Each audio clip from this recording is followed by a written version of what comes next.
দেখুন এবার যেটা জানাবো, আমি বিগত মাধ্যমিক পরীক্ষার কথা বলবো না, বিভিন্ন পরীক্ষার কথা তুমি ধরো, ফাইনাল পরীক্ষা যেটা হয়, মাদ্রাসা সার্ভিস কমিশন রিসেন্ট যে পরীক্ষাটা হলো সেখানে কিন্তু একটা প্রবাদ দিয়ে বলা হয়েছে এটা কার প্রবাদ। সেই কারণে কিন্তু আমার মনে হলো এর উপর যদি ভিডিও করা যায় অনেকটা কিন্তু উপকার তোমাদের হতে পারে। তাই আজকে যে প্রশ্ন রেখেছি ঈশ্বরচন্দ্র গুপ্তের কয়েকটি প্রবাদ, অর্থাৎ ঈশ্বরচন্দ্র গুপ্তের লেখার মধ্যে ধরা পড়েছে এরকম প্রবাদমূলক বাক্য, খুবই জনপ্রিয় বাক্য, এরকম একটা প্রবাদে আজ কিন্তু তোমাদের উল্লেখ করব। যেমন কি বলতো, ধর্মতলা ধর্মহীন গো হত্যার ধাম, এই যে কথাটা এটা ঈশ্বরচন্দ্র গুপ্ত কিন্তু তিনি বলেছিলেন।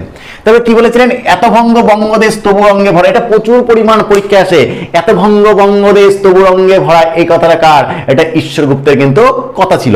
তারপর আবার কি আছে বলতো, সজ্জায় ভার্যার প্রায় ছাড় পোকা ওঠে, সজ্জা মানে বিছানায়, ভার্যা মানে প্রায় ছাড় পোকা উঠে যায়, মানে শরীরে ছাড় পোকা উঠলেও যা, বই উঠলেও কিন্তু তাই, এরকম ব্যাপার। সুতরাং যদি বলা হয় ঈশ্বরচন্দ্র গুপ্তের কয়েকটি প্রবাদ, তাহলে উত্তর হবে ধর্মতলা ধর্মহীন গো হত্যার ধাম, এত ভঙ্গ ভঙ্গদেশ তবু অঙ্গে